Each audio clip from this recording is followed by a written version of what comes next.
Good evening to everyone, and thank you very much, Chairman Dushyanta, for inviting me today.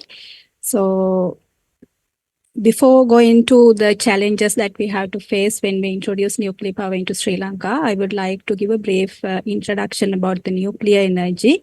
But as Professor Rosa also introduced some things, I think I can quickly go through that. So, we know that nuclear energy is the energy that is created inside nucleus. Okay, so but to useful or to get use of that energy, we have to harness that energy. So only in nuclear fission and nuclear fusion reactions that energy is given out. So in the sun and stars, the main power source is the fusion energy. So in a fusion reaction, mainly that that lighter isotopes or light materials combined and make a heavier isotope. In that process, huge amount of energy is released. That is because the mass difference between light isotopes and the heavy isotope is different. That mass energy, that difference of mass is converted into energy as to the Einstein equation. And because it multiplied by square of the light of velocity, that is a huge energy.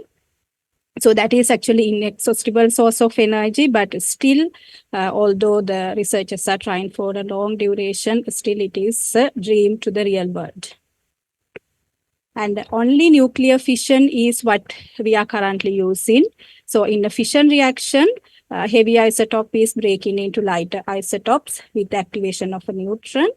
And in that process also, a huge amount of energy is released. Normally, as Professor Rosa also highlighted, when we compare with the chemical energy, that is million times higher energy. Normally, only three nuclear fissionable materials are exist in the world: uranium-235, uranium-233, and plutonium-239. So if we consider the uranium-235 fission, if one atom make a fission reaction, that will release 200 mega eV energy. Therefore, that is a huge energy. And not only that, the products that produce as a result of the fission reaction, those are heavily radioactive. Therefore, that is one of the things we have to consider because we have to carefully handle radioactive materials. And in addition to that, neutrons are also produced. So we can maintain a chain reaction in the fission because the produced neutrons can initiate another fission reactions, but by slowing down them, that is what we call the moderation. So if we not control this chain reaction, that is end up with a disaster like nuclear weapon or nuclear bomb. Okay, so but in a nuclear power plant, we are well control the chain reaction and we can maintain a constant power output. So if we get the history of the nuclear energy, this is not recent. After finding fission in 1938, the first nuclear reactor was established. That is, first critical operation went out in 1942, and first electricity generation happened in 1951. As you can see in that figure, the light bulbs have lit using the nuclear energy. That is the first demonstration. And first commercial electricity has been produced using nuclear in 1957. And if we consider the current situation, currently we have 440 nuclear power reactors in operation in 32 countries. Majority is in USA, 93, France 56, China 55, and various other countries have a lot of nuclear reactors. And in the world, from the total electricity generation, 10% comes from the nuclear, and around 60 more reactors are under construction. And also some about 30 countries are currently considering planning or they have started nuclear power programs. And when we compare the low carbon power sources, nuclear is only second into the hydro. And these are the reactors under construction. China they have 20 new reactors are under construction. India 8, and various other countries are also having some reactors in construction stage. And this will show the emerging countries that is they have considered, because not yet started, but they are with various agreements levels for the nuclear power. Especially Russia and China is providing technology and capital, all the things. So you can see Sri Lanka is also in the list because Sri Lanka has already started pre-feasibility studies. And when we see the nuclear reactors, we can identify there are different types of nuclear reactors. So mainly based on materials used and also based on different operating conditions, we can classify nuclear reactors. Majority of nuclear reactors are PWR, pressurized water reactors, boiling water reactors. Those both are light water, that is coolant and moderator, both light water, normal water. So those are the majority operating reactors in the current situation. 301 reactors in PWR and 42 BWR in operation today. And other majority type is heavy water reactor, CANDU reactor, that is a Canadian production. 46 reactors are in operation at the world today. And various other types are available based on different materials because different moderating mediums and coolants are considered. And one of the emerging reactor type is small modular reactors. That is the current trend in the world and most interest in the world today. I'm not going to detail, but if we get light water reactors, you can see the operation of PWR and BWR. So in the reactor vessel that has a nuclear fissionable material and that produce heat. Using that heat, steam is produced and that is coupled with the electricity generation. That is the basic principle.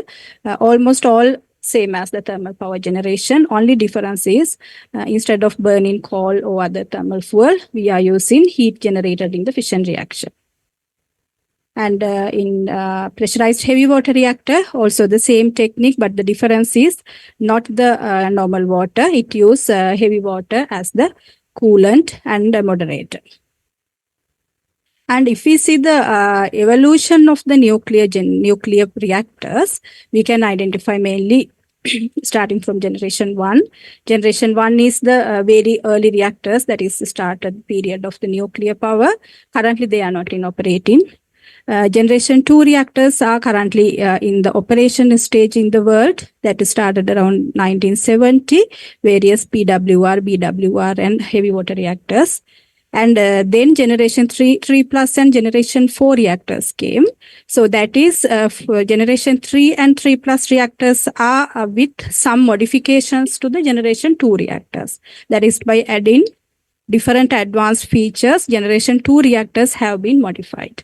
And some of generation 3 reactors are currently in the operating mode in the world. And generation 4 reactors are totally innovative designs. That is a completely new designs. Still, they are in the research and development level. And it should be expected to come after 2030. And when go for evolutionary and innovative reactors, various advanced features are considered, especially the passive safety, because when we talk about nuclear safety is the most important thing. So passive safety means that no need any human or power involvement, those are automatically working. So that is one of the main consideration in the innovative reactors. In addition to that, the designs advancements, modular design, and also economy-wise, it consider better economics. And higher standards, likewise, longer refueling cycles, that kind of things are considered. And these are some generation 3 and 3 plus reactors. All are very large reactors, more than 1000 megawatt, but some of them are currently in operation stage in some countries. These are some generation 4 designs. So the main difference here is that instead of light water or heavy water, they are considering different other coolants, especially because to increase the efficiency, because with the water, there is some limitations that we can go up. But various other liquid metals and gases have considered to increase the efficiency, but still they are in research level. And if we come to the nuclear power in Sri Lankan context, actually, first we have to think, actually we need nuclear power. I think because now we heard some talks, it is somewhat clear that it is already installed in our generation expansion plan, and also government has taken some initial decisions. Therefore, if we go for nuclear power, I think government should work firmly. That is one of the main requirement. And we have to work from right now because it is not a short program. If we start right now from this stage, I think it needs more than 15, 20 years to complete a project. Therefore, we have to act accordingly. And if we consider the positive factors of nuclear, I am not going to detail because Professor Rosa also explained everything. This is a very clean energy source, no any greenhouse gas emissions, because currently world is trying to change into clean or no carbon emission world.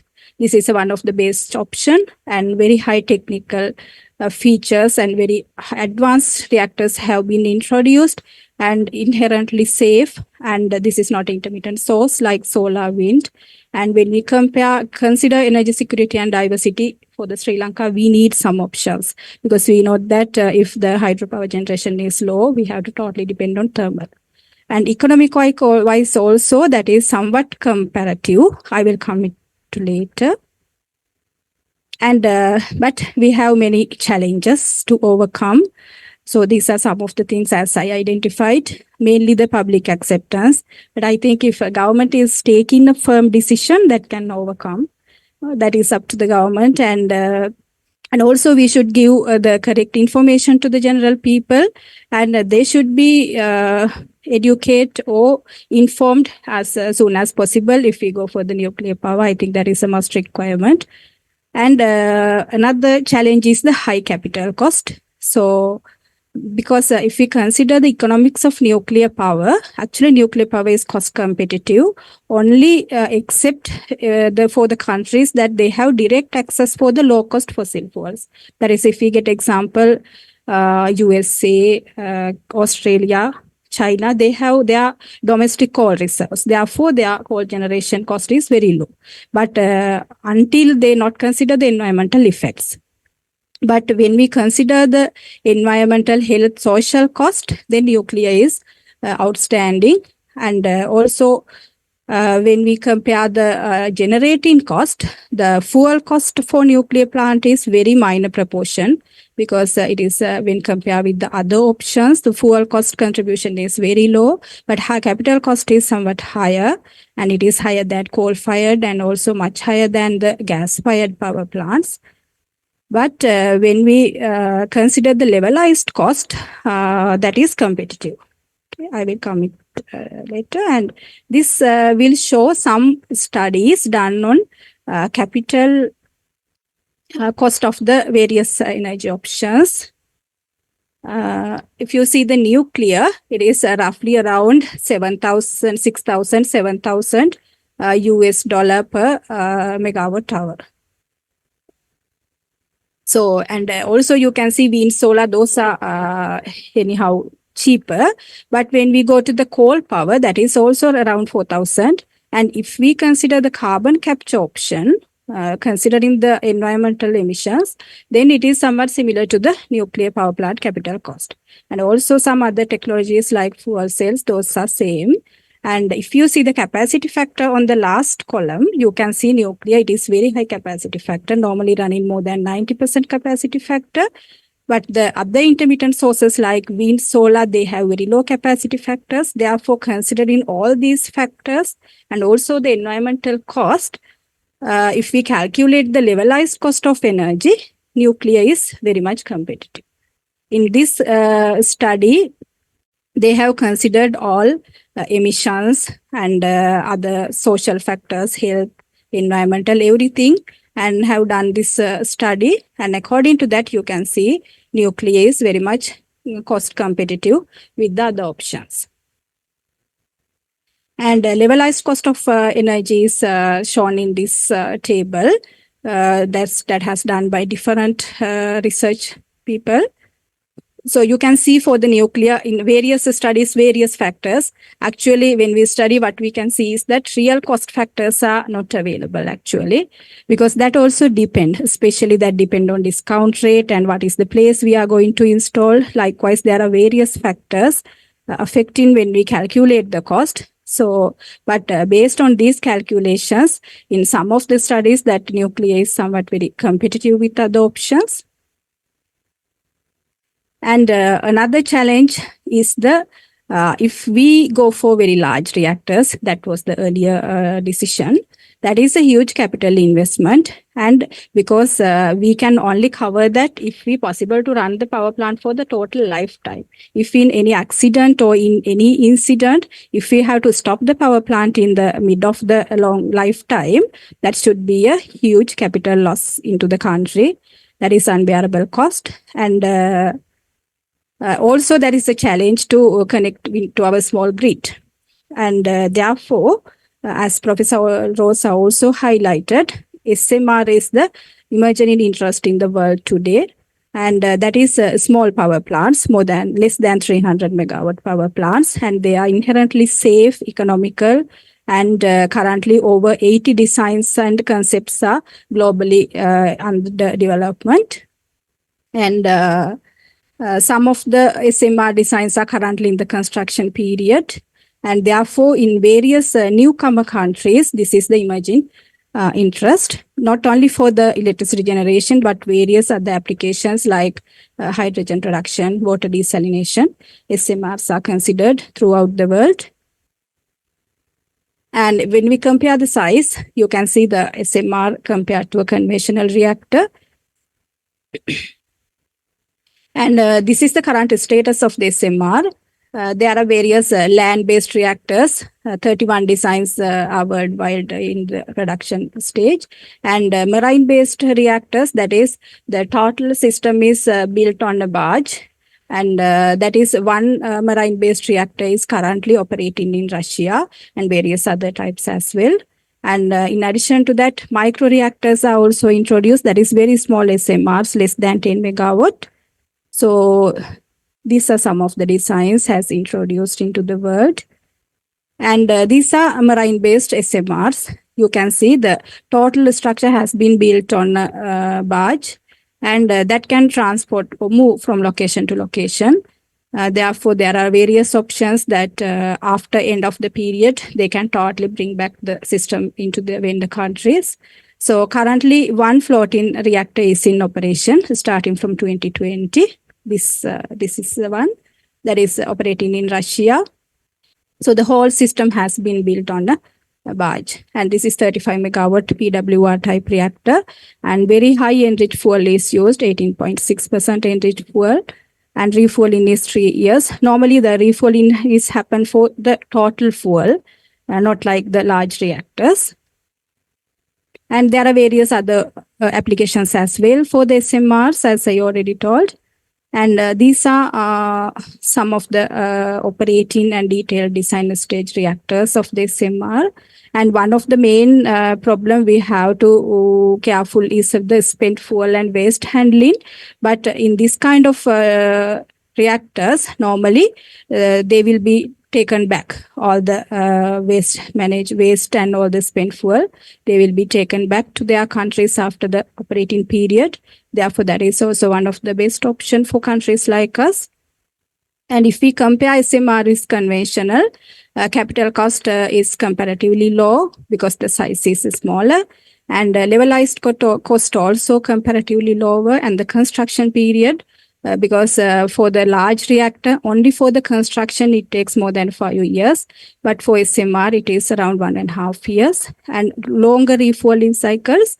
So some SMRs are available for 12-year working without refueling.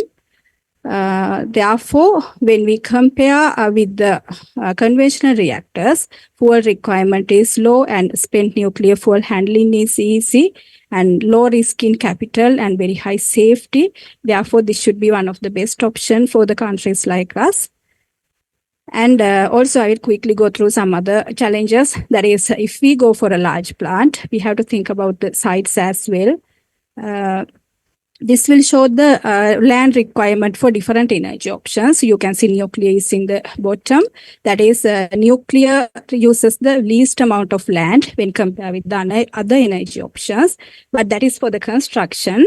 But we know that we have to consider about emergency planning zones, because in various countries introduce a different criteria. This is one of the criteria, that there is a 5 kilometer central zone.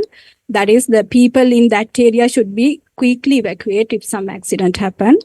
And middle zone is introduced as 20 kilometer, and also outer zone has been introduced as 100 kilometer. Then all the safety precautions should be taken to evacuate people and get actions if an accident happens. And in addition to that, we have to consider about the safety, because in the normal operation, nuclear is inherently safe, no any radiation release, but only that can happen is the fuel meltdown. But when in the new designs and new reactor designs, various precautions are taken to minimize the probability of happening accident. And also another, that is the additional features have been added to mitigate the effects of accidents as well. And when we consider the nuclear history, currently over 19,000 reactor years we have completed in 36 countries. Only 3 accidents have been reported. In those 3 also, the 3 Mile Island accident was not released any amount of radioactive material, or no any people died due to the accident. Only the Chernobyl accident was the disastrous one. People died, and also considerable radioactivity was released to environment. And in the Fukushima accident also, no any people died due to the radiation release, but only some radiation components, substances like cesium, released to the environment, and only environmental damage and capital cost. That is the capital loss. That is the main things. But in throughout the history, that is the only reported accident. I just included this one to show you about other energy-related accidents. This is just a part, but there are a lot of accidents in the energy sector. If you get one, that is in 1975, you can see due to hydroelectric dam failure, around 230,000 people has died. Because we frequently heard in China, like coal and gas explosion, there are a lot of accidents. Therefore, when compared with the other energy sector related accidents, actually nuclear is inherently safe. And also we have to think about high level waste disposal, but that is also very small amount when compared with the other energy options. That is, for example, if we consider 1000 megawatt nuclear reactor, only around 3 cubic meter of nuclear high level waste is generated in a year. Therefore, it is a small amount, but we have to carefully handle because highly radioactive. And there are some other risks like possibility of terrorist attacks and nuclear weapons proliferation. And also uranium is a scarce resource. Therefore, something like we have to think for other options like thorium. And finally, if I conclude, nuclear is inherently safe with the new technologies, but it is a huge capital investment. And but in the levelized cost that is competitive with other technologies, and the spent nuclear fuel handling is a challenge to country like us.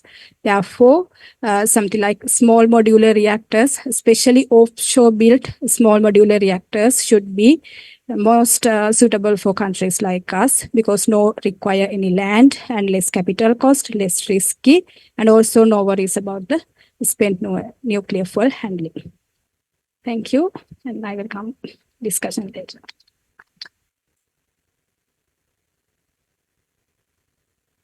Thank you very much, Dr. Thushara Rathnayake. I think she is one of very few academics currently available in Sri Lanka who has studied this area and who is still researching.